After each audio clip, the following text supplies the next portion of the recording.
No vídeo de hoje, um breve relato do herói da fé, Jonatas Goforth. Ele foi um dos 20 homens extraordinários que incendiaram o mundo. Seja bem-vindo ao Diário Pentecostal Historiando, análise histórica e crítica sobre o movimento pentecostal brasileiro. Se inscreva no canal e siga nossas redes sociais. O povo que não conhece a sua história está condenado a repeti-la. Certo dia, no ano de 1900, em Xingté, no interior da China, passou um correio galopando à doida. Levava um despacho da imperatriz para o governador, ordenando que tomasse medidas para exterminar imediatamente todos os estrangeiros. Na horrenda carnificina que se seguiu, Jonatas Goforth, com sua esposa e filhinhos, foram cercados por milhares de boxers determinados a tirar-lhes a vida. O pai da família, ao cair no chão com tremenda pancada que quase lhe partiu o crânio, ouviu uma voz dizer-lhe: "Não temas, teus irmãos estão orando por ti."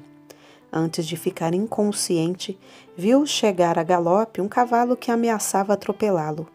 Ao voltar a si, percebeu que o cavalo caíra ao seu lado, esperneando de tal maneira que os seus atacantes foram obrigados a desistir do propósito de matá-lo.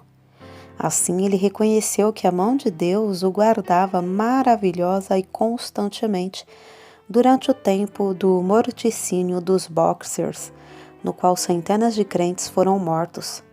Jonatas Goforth e sua família foram salvos de inúmeras situações angustiosas entre o povo amotinado, até que por fim, 20 dias depois, chegaram ao litoral do país.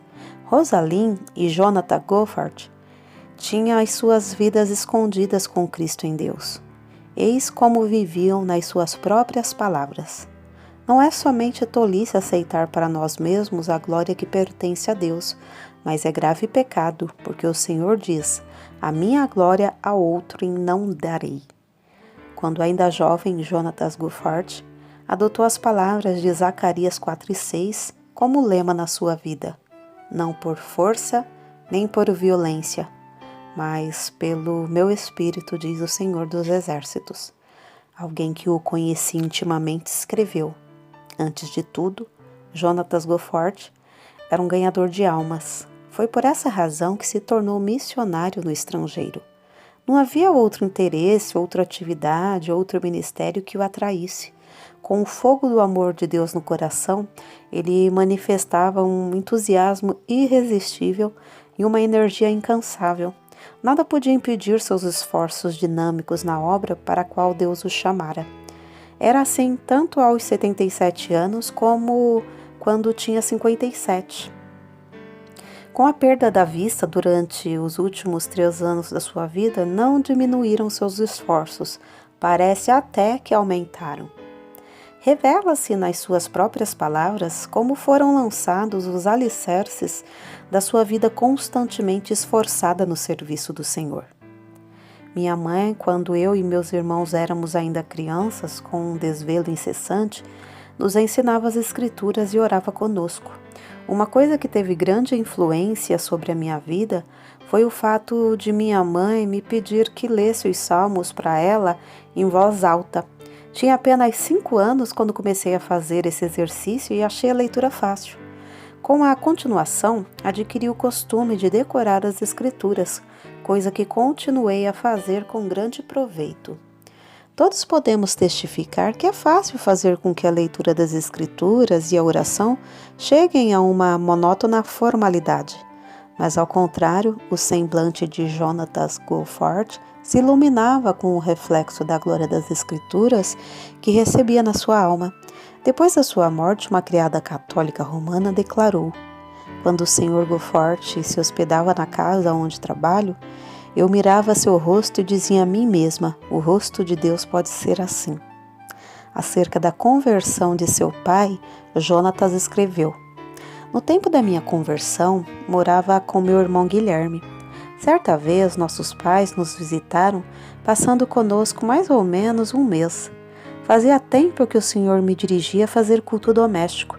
Assim, certo dia, anunciei: faremos o culto doméstico de hoje e peço que todos se reúnam depois do jantar.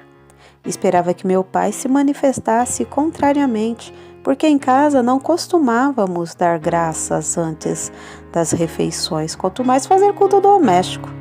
Li um capítulo de Isaías e, depois de falar algumas palavras, oramos juntos de joelhos. Continuamos a realizar os cultos domésticos durante o tempo que eu estava em casa. Depois de alguns meses, meu pai foi salvo. O jovem Goffart, no tempo de estudante no ginásio, visava ser advogado, até que certo dia leu a inspiradora biografia do pregador Robert McCheyne, e não somente se desvaneceram para sempre todas as suas visões de ambição, mas ele dedicou também a sua própria vida a levar as almas ao Senhor. Nesse tempo, devorou os livros, os discursos de Spurgeon, os melhores sermões de Spurgeon, Graça Abundante de Bunyan, O Descanso dos Santos de Baxter, e a Bíblia, contudo, era o seu livro predileto e costumava levantar-se 2 horas mais cedo para estudar as Escrituras antes de se ocupar em qualquer outro serviço do dia. Acerca da sua chamada, nesse tempo ele escreveu: apesar de sentir-me dirigido ao ministério da palavra, recusava terminantemente ser missionário no estrangeiro. Mas um colega me convidou a assistir à reunião de missionário que fez o seguinte apelo: faz 2 anos que passo de cidade em cidade contando a situação de Formosa e rogando que algum jovem se ofereça para me auxiliar, mas parece que não consegui transmitir com êxito a visão a nenhum. Volto então sozinho. Dentro de pouco tempo, meus ossos estarão embranquecendo na encosta de um morro em Formosa. Quebranta-me o coração saber que nenhum moço se sente dirigido a continuar o trabalho que iniciei. Ao ouvir essas palavras, senti-me vencido pela vergonha. Se o chão tivesse me engolido, teria sido um alívio. Eu, comprado com o precioso sangue de Cristo, ousava planejar a minha vida como eu mesmo queria. Ouvi a voz de Cristo dizer assim: a quem enviarei e quem há de ir por nós? E respondi: eis-me aqui, envia-me a mim. Desde então sou missionário. Lia avidamente tudo que podia achar acerca de missões no estrangeiro e me esforçava por transmitir aos outros a visão que eu alcançara, a visão dos milhões da terra, sem oportunidade de ouvir um pregador. Por fim, chegou o tempo de iniciar seus estudos em Toronto. O primeiro domingo, ele o passou trabalhando entre os prisioneiros da prisão Tom, um costume que preservou durante todos os anos de estudos nessa cidade. Durante a semana, dedicava-se muito tempo a andar de casa em casa ganhando almas para Cristo. Quando o diretor do colégio onde estudava perguntou-lhe quantas casas visitara durante os meses de junho a agosto, ele respondeu: 960. Foi nesse tempo dos estudos que Jonathan Gofford se casou com Rosalinda Bell Smith. Acerca do encontro de ambos, ele escreveu: comecei, aos 20 anos de idade, a orar pedindo que o Senhor desejasse que eu me casasse. Ele me dirigisse, um moço inteiramente dedicado a ele e ao seu serviço. Acerca do encontro de ambos, ela escreveu: comecei aos 20 anos de idade a orar pedindo que o Senhor desejasse que eu me casasse. Ele me dirigisse, um moço inteiramente dedicado a ele e ao seu serviço. Certo domingo, achei-me em uma reunião de obreiros da Toronto Mission Union. Um pouco antes de começar a reunião, alguém à porta chamou Jonathan Gofford. Ele, ao levantar-se para ir lá fora, deixou a Bíblia na cadeira. Então eu fiz uma coisa que nunca pude explicar, nem para ela achei desculpas. Senti-me impelida a ir à cadeira dele, apanhei a Bíblia e voltei à minha cadeira. Ao folhear rapidamente o livro, achei-o quase gasto pelo uso e marcado de capa a capa. fechei-o sem demora, coloquei-o de novo na cadeira. Tudo isso aconteceu em um intervalo de poucos segundos. Ali sentada no culto, eu disse a mim mesma: esse é o moço com quem seria bom que eu me casasse. No mesmo dia, fui apontada, juntamente com outras pessoas, para abrir um ponto de pregação em outra parte de Toronto. Jonathan Goforth estava também entre o grupo. Durante as semanas que se seguiram, eu tive muitas oportunidades de ver a verdadeira grandeza da alma desse homem, a qual nem seu exterior desprezível podia esconder. Assim, quando ele me perguntou: queres unir a tua vida à minha para irmos à China? Sem vacilar um só momento, respondi: quero. Mas alguns dias depois, foi grande a minha surpresa quando ele me perguntou: prometes nunca me impedir de colocar o Senhor e a sua obra em primeiro lugar, mesmo antes de ti? Era essa mesma qualidade de moço que eu pedira em oração para que Deus me desse como marido. Então firmemente respondi: prometo fazê-lo sempre. Oh, como fora benigno o mestre ao esconder-me o que essa promessa significava. Poucos dias depois de eu haver prometido o que me pediu, veio a primeira prova. Eu sonhava, como mulher que era, com o bonito anel de casamento que ia receber. Foi então que Jonatas me disse: não te importas se eu te não comprar uma aliança? A seguir explicou com grande entusiasmo como se esforçava na distribuição de livros e folhetos sobre o trabalho na China. Queria economizar o mais possível para essa importante obra. Ao ouvi-lo e depois de contemplar a luz no seu rosto, as visões de uma aliança bonita se desvaneceram. Era a minha primeira lição sobre os verdadeiros valores. Em 19 de janeiro de 1888, centenas de crentes se reuniram na estação em Toronto para se despedir do casal Goforth, que ia trabalhar na obra de Deus na China. Antes de sair o trem, todos baixaram a cabeça em oração e, ao partir, a grande multidão cantava: Avante, soldado de Cristo!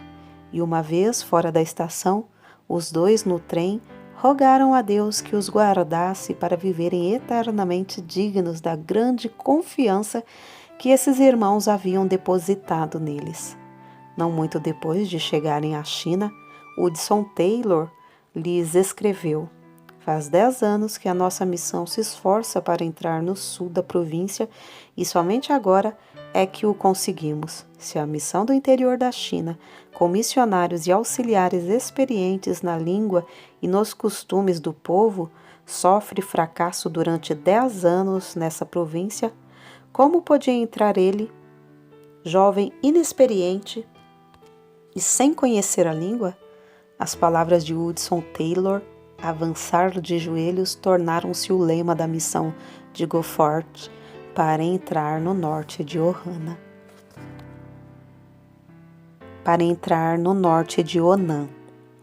Jonathan Goforth levou mais tempo para aprender a língua do que um companheiro seu que chegou 1 ano depois dele. Certo dia, ao sair para pregar, ele em grande desespero disse à sua esposa: se o Senhor não operar um milagre para eu aprender essa língua, seria um grande fracasso como missionário. 2 horas depois, voltou dizendo: oh, Rosa, que maravilha! Ao começar a pregar, as palavras e as frases tornaram-se tão fáceis que o povo me compreendeu bem. 2 meses depois, receberam uma carta dos estudantes no colégio Knox, em Toronto, contando como, em certo dia e certa hora, eles se reuniram para orar pelo casal, somente pelos Goforths, e ficaram convencidos de que haviam sido abençoados por Deus porque sentiram muita presença e o poder de Deus na oração. Goforth, ao abrir seu diário, descobriu que foi no mesmo dia e hora que Deus lhe deu a habilidade de falar fluentemente. Alguns anos depois, certo patrício seu, que falava bem o chinês, disse-lhe acerca do seu estilo de falar. compreende-se a fala do Senhor sobre uma área maior do que de qualquer outra pessoa que conheço. Um missionário veterano assim aconselhou a Gofor: os chineses têm tantos preconceitos contra o nome de Jesus que você deve esforçar-se para demolir os deuses falsos e só depois mencionar o nome de Jesus se houver oportunidade. Ao contar isso à esposa, Gofor exclamou indignado: nunca, nunca, nunca, em nenhum tempo ele se levantou para pregar sem a Bíblia aberta na mão. Quando, alguns anos depois, os missionários novatos lhes perguntaram o segredo do fruto extraordinário do seu ministério, ele respondeu: deixo Deus falar às almas dos ouvintes por intermédio da sua própria palavra. Meu único segredo para tocar no coração dos mais vis pecadores é mostrar-lhes as suas necessidades e pregar-lhes o Salvador poderoso para os salvar. Esse era o segredo de Lutero, era o segredo de John Wesley, e ninguém se aproveitou mais dele do que Moodle. Para manejar a espada do Espírito com grande execução, Gofor a afiava, estudando-a diariamente sem falhar. Em vez de falar contra os ídolos, ele exaltava Cristo crucificado. Isso atraía os pecadores a deixarem suas vaidades. Em 1896, ele escreveu: depois de chegar a Xangté há 5 meses, o poder do Espírito Santo se manifesta quase diariamente para nos alegrar. Durante esses meses, um total de mais de 25 mil homens e mulheres nos visitaram em casa e todos ouviram a pregação do Evangelho. Pregamos em média 8 horas por dia. Há, às vezes, mais de 50 mulheres de uma vez no terraço. Ele pregava aos homens enquanto sua esposa pregava às mulheres. Quase todas as vezes que apresentamos Cristo como Redentor e Salvador, o Espírito Santo salva alguém, e às vezes 10 a 20 pessoas. Contudo, não se deve pensar que esses missionários escaparam de grandes tribulações. Não muito depois de chegarem à China, um incêndio destruiu todas as suas possessões terrestres. O calor do verão era tão intenso que sua primogênita, Gertrude, faleceu, sendo necessário levar o cadáver a uma distância de 75 quilômetros a um lugar onde se permitia enterrar os estrangeiros. Quando faleceu outro filhinho, Donald, foi necessário fazer de novo a mesma longa viagem com os restos mortais. Depois de passarem 12 anos na China, as águas de uma enchente subiram à altura de 2 metros dentro da casa e eles novamente perderam tudo quanto tinham. No ano de 1900, logo após outra filha, Florença, morrer de meningite, veio a insurreição dos Boxers, acerca da qual já nos referimos. No levante dos Boxers, muitas centenas de missionários e crentes foram brutalmente mortos. Só a mão de Deus os guiou e os sustentou na fuga de Xangté, já que foi preciso enfrentar uma viagem de 1.500 quilômetros em tempo de intenso calor e de doença em um dos 4 filhos. Inúmeras vezes foram cercados pelas multidões que clamavam: "Matai-os! Matai-os!" Uma vez, a multidão enfurecida arremessou pedras tão grandes que quebraram a espinha dos cavalos que puxavam a carroça, mas todas as pessoas do grupo escaparam. Gofor levou vários golpes de espada, um dos quais atingiu o osso do braço esquerdo quando o ergueu para defender a cabeça. Apesar de o grosso capacete que tinha na cabeça ficar quase inteiramente cortado em pedaços, ele conseguiu manter-se em pé até que recebeu um golpe que por pouco não lhe partiu o crânio. Mas Deus não permitiu que a mão dos homens os destruíssem, porque ainda tinha uma grande obra para fazer na China por intermédio desses servos. Assim, sem poder cuidar das feridas e com as roupas ensanguentadas, o grupo enfrentava as multidões furiosas dia após dia até alcançar Xangai. De lá a família embarcou em um navio para o Canadá. Logo que diminuiu o perigo na China, os nossos incansáveis heróis estavam novamente ocupados no trabalho em Xangté. A região foi dividida em três. A parte que caiu, em sorte, a Gofor, foi o vasto território ao norte da cidade, com inúmeras vilas e povoados. O plano de Gofor era alugar uma casa em um centro importante, passar um mês evangelizando e depois mudar-se para outro centro. Queria que sua esposa pregasse no pátio da casa de dia, enquanto ele e os seus auxiliares pregavam nas ruas e nos povoados ao redor. À noite faziam os cultos juntos, ela tocando o harmônio. No fim do mês, podiam deixar um dos auxiliares discipulando os novos convertidos, enquanto o grupo passava para outro centro. Acerca desse plano, a esposa de Gofor escreveu: de fato, o plano foi bem concebido, a não ser por uma coisa: não se lembrou dos filhos que perdemos. Lembrei-me de como os meninos com varíola em Ropei me cercavam quando segurava a criança no colo. Lembrei-me das 4 covas de nossos pequeninos e endureci o coração, como pederneira contra o plano. Como meu marido suplicava dia após dia: Rosa, por certo o plano é de Deus, e receio o que possa acontecer aos filhos se desobedecermos. O lugar mais seguro para ti e os filhos é no caminho da obediência. Pensas em guardar os filhos seguros em casa, mas Deus pode mostrar-te que não podes. Contudo, ele guardará os filhos se obedeceres, confiando nele. Não muito depois, Wallace caiu doente de disenteria asiática e por 15 dias lutamos para salvar a criança. Meu marido disse: Rosa, cede a Deus antes de perder tudo. Mas parecia-me que Jonatas era duro e cruel. Então nossa filha Constância caiu enferma da mesma doença. Deus revelou-se a mim como um pai em quem eu podia confiar para conservar os meus filhos. Baixei a cabeça e disse: Deus, é tarde demais para Constância, mas confio em ti. Guarda os meus filhos. Irei aonde quer que me mandes.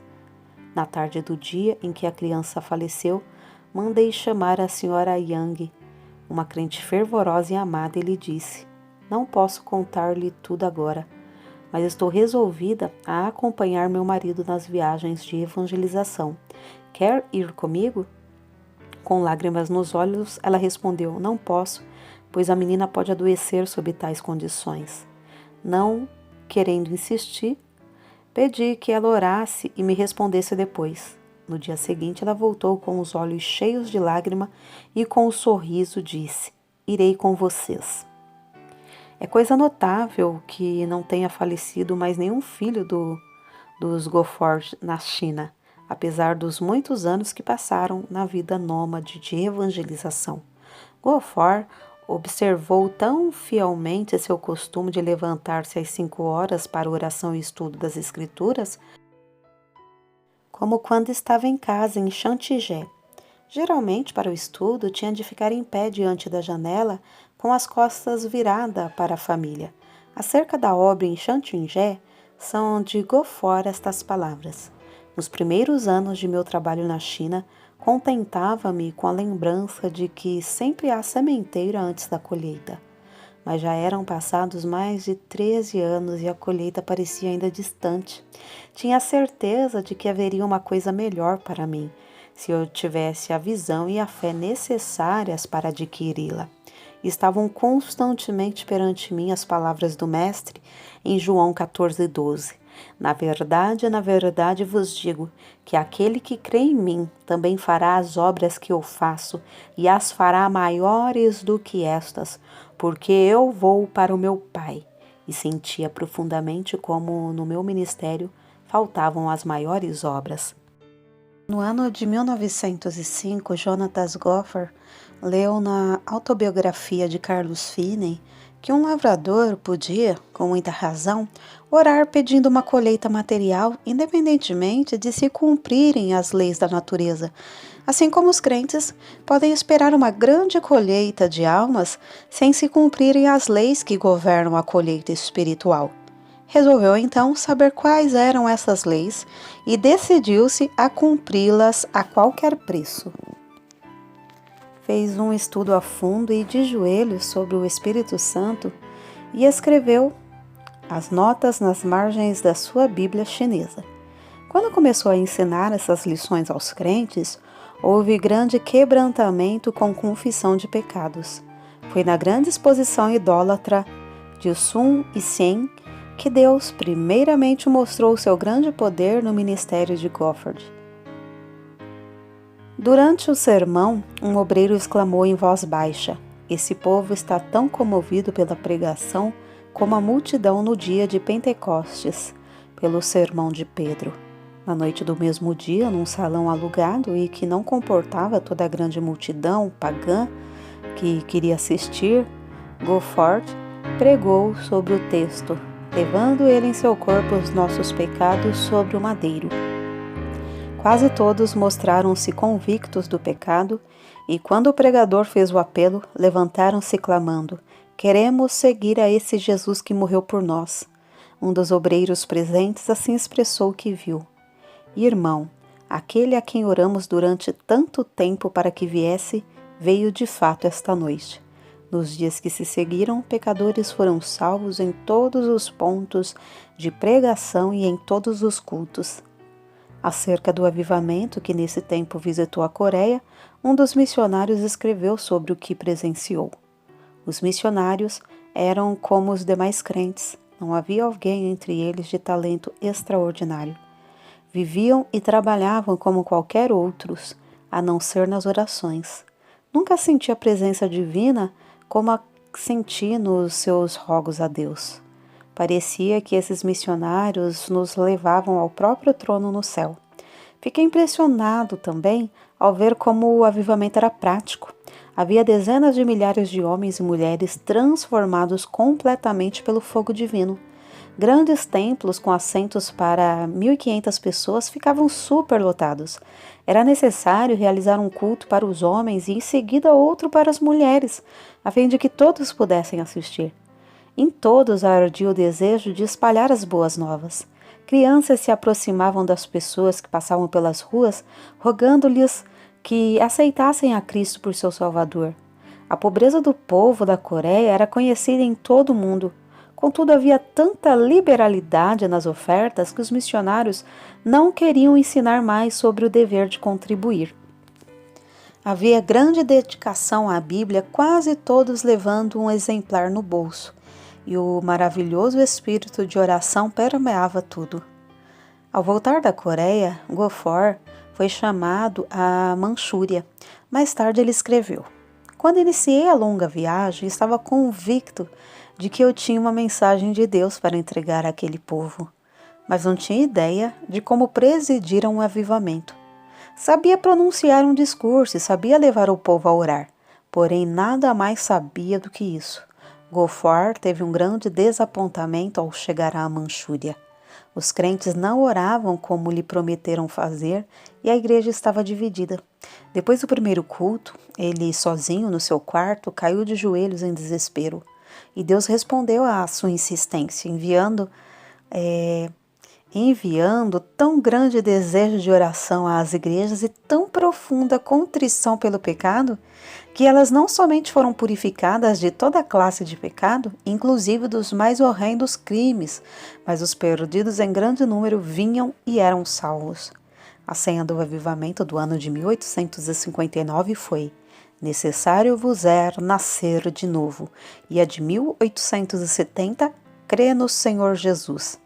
Mas a meta de Gofford era: "Não por força nem por violência, mas pelo Espírito", Zacarias 4:6.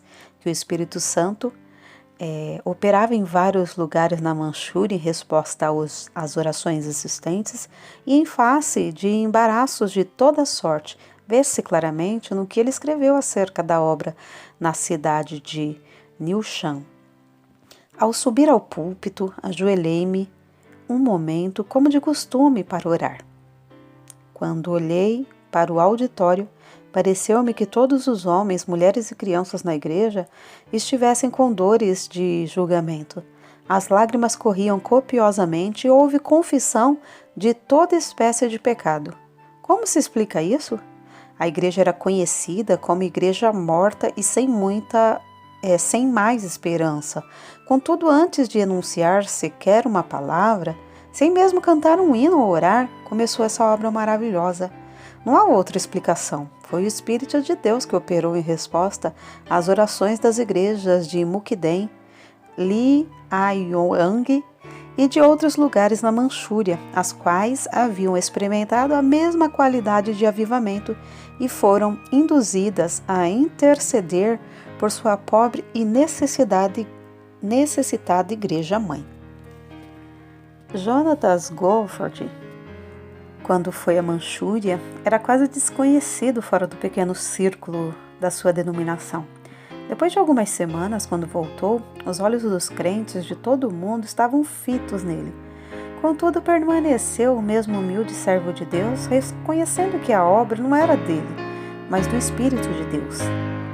Shanxi é conhecida como a província dos mártires. Certo chinês douto contou a Gofford como presenciara nessa província durante a insurreição dos Boxers em 1900, de uma só vez, a morte de 59 missionários.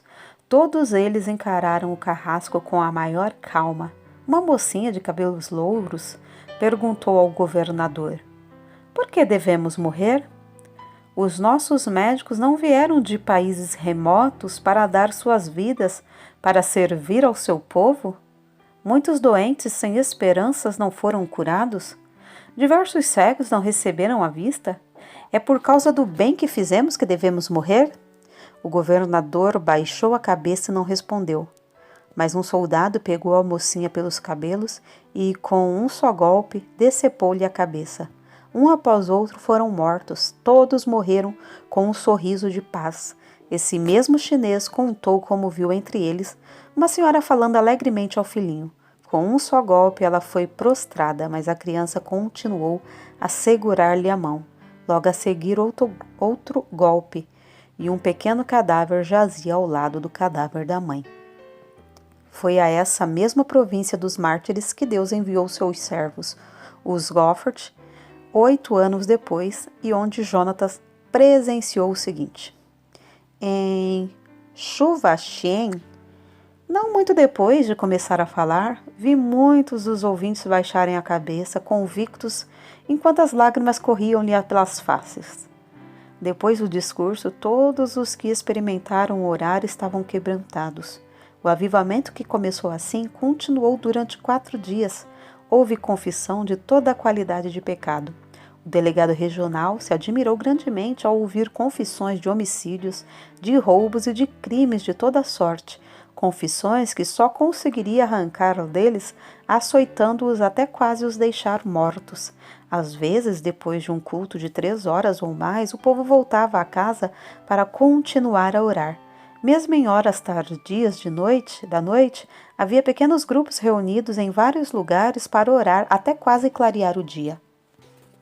No colégio de moças de Shu, na mesma província dos mártires, as alunas insistiram para que lhes concedessem tempo para jejuar e orar. No dia seguinte, quando se reuniram de manhã para a oração, o Espírito caiu sobre elas e ficaram de joelhos até tarde desse dia.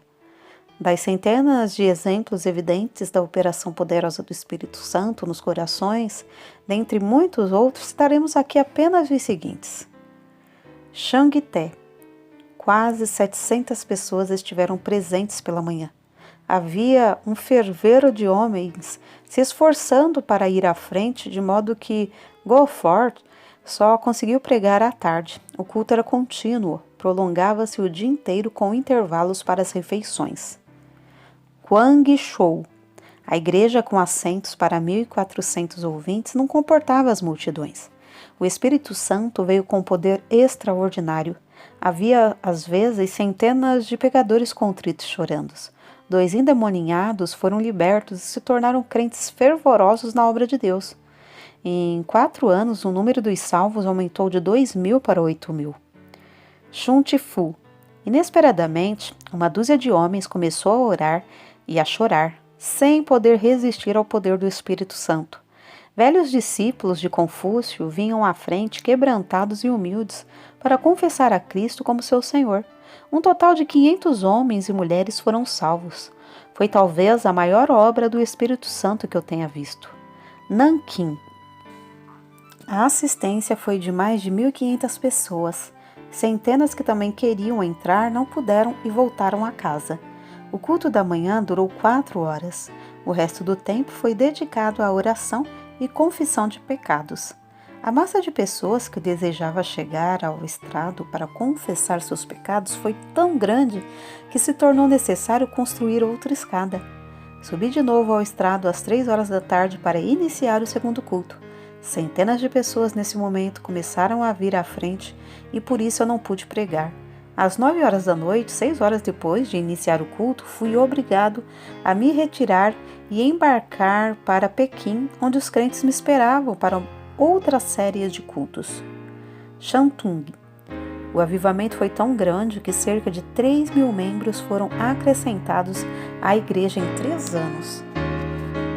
Acerca dos cultos entre os soldados do general Feng, a esposa de Gofford escreveu: Desde o início sentimos a presença de Deus. 2 vezes todos os dias, Gofford tinha auditórios de cerca de 2.000 pessoas, principalmente oficiais, que se mostravam grandemente interessados. Há 3 cultos, as esposas foi permitindo assistirem e Deus me deu poder para falar-lhes. Quase todas declararam-se prontas a seguir a Jesus Cristo. O general Feng, ao experimentar orar, ficou quebrantado. A seguir, outros oficiais, um após outro, começaram a clamar a Deus entre soluços e lágrimas. Assim continuou a obra ano após ano, geralmente com 3 cultos por dia, apesar de grandes obstáculos. No período da seca de 1920, 30 a 40 milhões dos habitantes ao redor encararam a morte pela fome. Em 1924, Gofford escreveu à sua esposa, forçada por doença a voltar ao Canadá: Completo hoje 65 anos.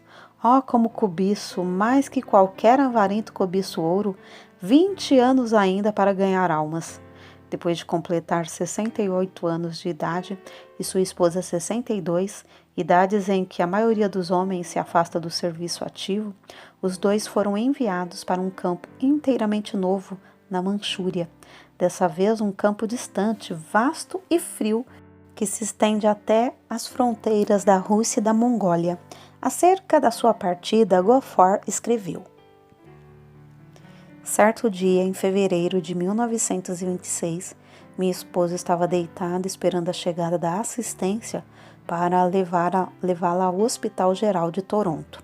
De repente, a campainha da porta e a do telefone tocaram simultaneamente. Pelo telefone, fomos avisados de que não haveria lugar no hospital antes de 3 dias.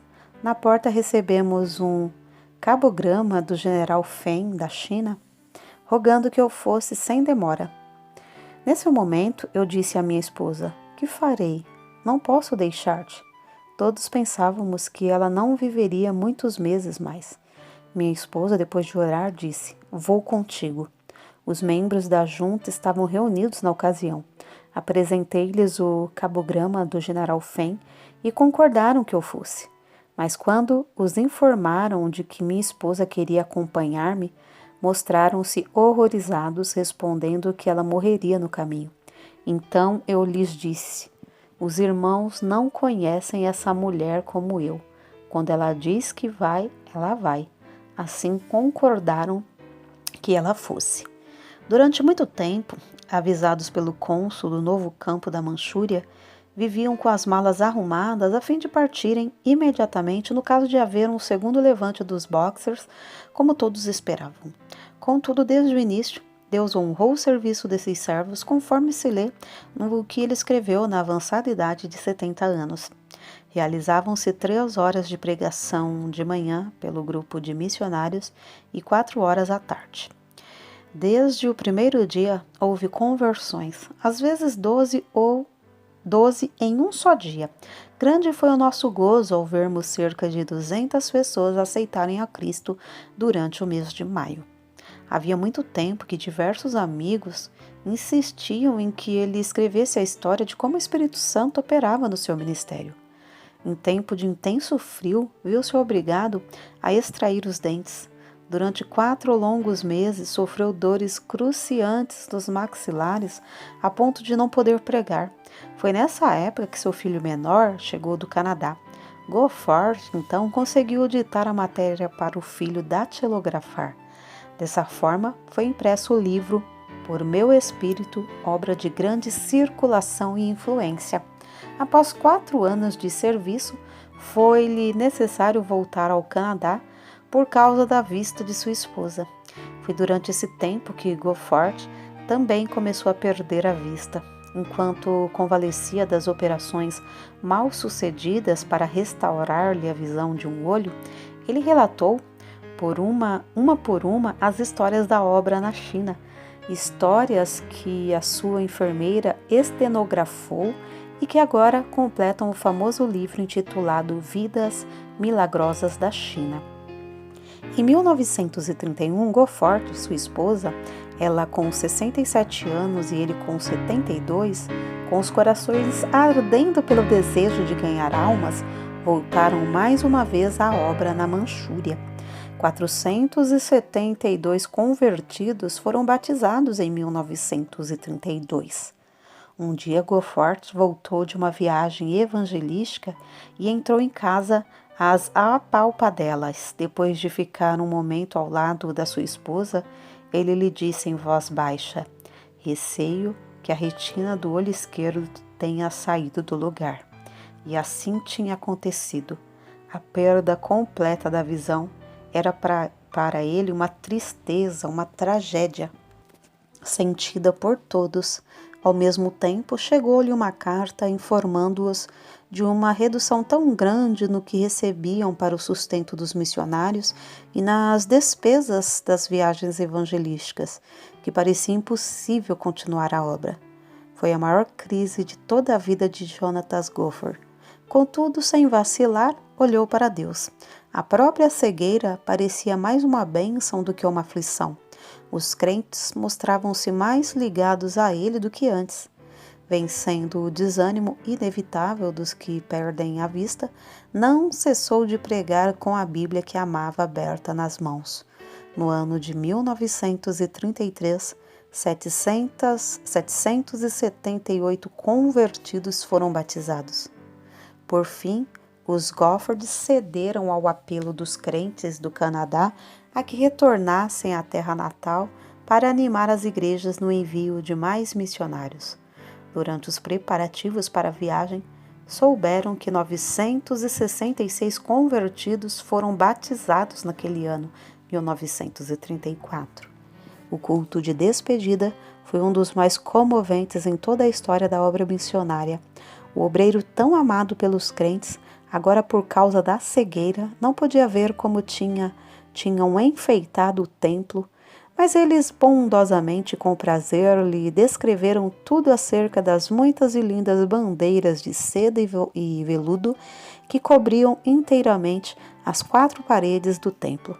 Os pregadores que falaram o fizeram chorando. Um deles disse: "Agora Elias está para sair do nosso meio e cada um de nós deve tornar-se um Eliseu." Na hora da despedida, havia uma multidão de crentes chorando na plataforma da estação. Gofford, sentado diante da janela do trem, com o rosto virado para aqueles crentes que tanto amava, mas não podia ver, continuava a fazer-lhes sinais com a cabeça, de vez em quando levantando os olhos para cima, indicando assim a bendita esperança de uma reunião no céu. Quando o trem partiu, os crentes, com os olhos cheios de lágrimas, tentaram acompanhá-lo correndo paralelamente a fim de conseguirem olhar mais uma vez para o rosto desses queridos missionários. Durante 18 meses, Gofford pregou a grandes auditórios no Canadá e nos Estados Unidos. Dia após dia, esse veterano estava em pé diante desses auditórios com sua amada Bíblia aberta nas mãos. Abriu o livro aproximadamente na página que desejava e citava as passagens de cor durante o sermão. Isso ele fazia com tanta prática, tendo os olhos abertos, que era difícil crer que as não lia como outrora. O ponto principal de suas mensagens descobre-se nas palavras que ele disse certo dia à sua esposa. Querida, acabo de fazer um cálculo mental que prova com certeza qual o resultado de dar ao Evangelho a oportunidade de operar. Se cada um dos missionários enviados à China tivesse levado tantas almas a Jesus como os 6 missionários do nosso campo durante o ano de 1934, o último ano que passamos na Manchúria, isto é, 166 almas por cada missionário, o número de conversões na China teria alcançado a cifra de quase 1 milhão em vez de apenas 38.724, isto é, teria sido 25 vezes maior. Certo dia, quando tinha de pregar somente à noite, ele disse à sua esposa: em vez de sairmos de casa hoje, acho melhor participarmos de um banquete da palavra. Lê para mim o precioso Evangelho de João. Ela leu 16 capítulos desse livro. Percebia-se que era um verdadeiro banquete para ele pela atenção que prestava à leitura de certas passagens. Antes de falecer, tinha lido a Bíblia de capa a capa mais de 73 vezes.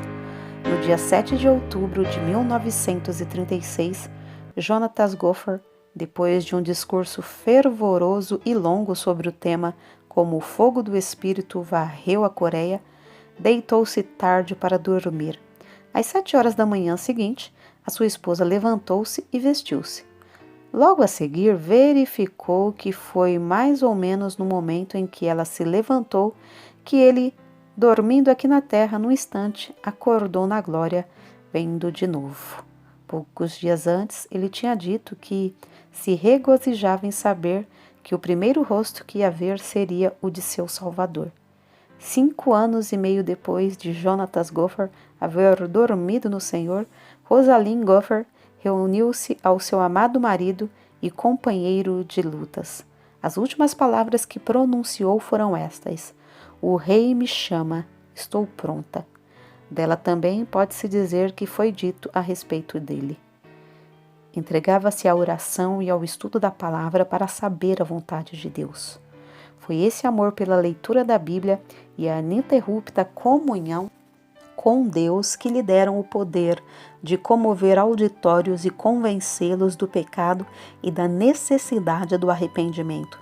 Em todas as ocasiões, ele dominava a sua própria pessoa e confiava inteiramente no poder do Espírito Santo para descobrir as coisas de Jesus aos ouvintes. Que o mesmo brado de guerra seja sempre nosso, não por força nem por violência, mas pelo meu Espírito. Mas recebereis poder ao descer sobre vós o Espírito Santo.